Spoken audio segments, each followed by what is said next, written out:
The price of a bag of rice now sells for between 19 and 20,000 naira.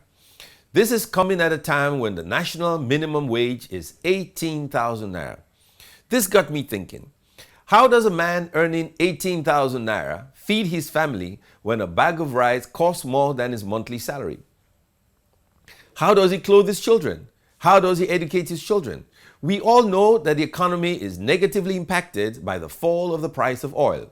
However, in a country with little or no social security, the drastic fall in the value of the naira and the astronomical rise in the price of foodstuff is resulting in severe economic hardship for Nigerians. So what is the solution? How do we ease the burden on the millions of minimum wage workers in Nigeria?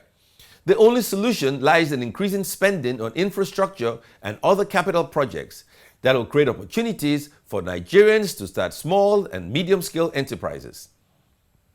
Power, good roads, an efficient rail system, and potable water are some of the infrastructure that will enable Nigerians convert their creativity into enterprise. But how can we increase spending on infrastructure in an era of declining revenue? The truth is that with our economy contracting and Nigeria officially in recession, we can no longer afford to maintain a huge and expensive government. To find the money to develop our infrastructure, we must scale down the cost of governance. Do we really need 36 ministers? Do we need 36 states? Do we need 36 state assemblies? Do we need embassies and high commissions in every other country? Nigeria is spending too much money maintaining a big government that is, quite frankly, a luxury in these lean times. The 2016 budget provides for just 1.75 trillion naira for capital expenditure, while 4.1 trillion naira is allocated to recurrent expenditure and debt servicing. Recurrent spending is 2.5 times what we budget for capital projects. This is the fault with the system. Can we really afford to keep borrowing to pay the salaries of politicians and civil servants?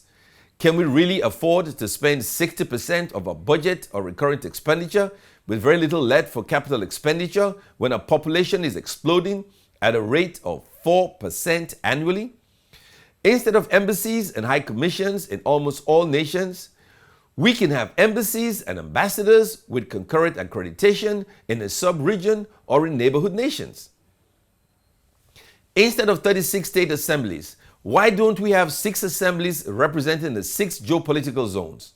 Instead of 36 ministries representing the 36 states, why don't we have 12 ministers, 2 from each geopolitical zone? These reforms, if implemented, will reduce the amount spent on our politicians and a bureaucracy, thereby freeing up funds to be expended on capital projects which will have a greater impact on the low-income earners. We only need to look at Venezuela, an oil-producing nation like Nigeria that imports petrol like us and is now in a state of crisis, which may be our fate if we refuse to learn from them.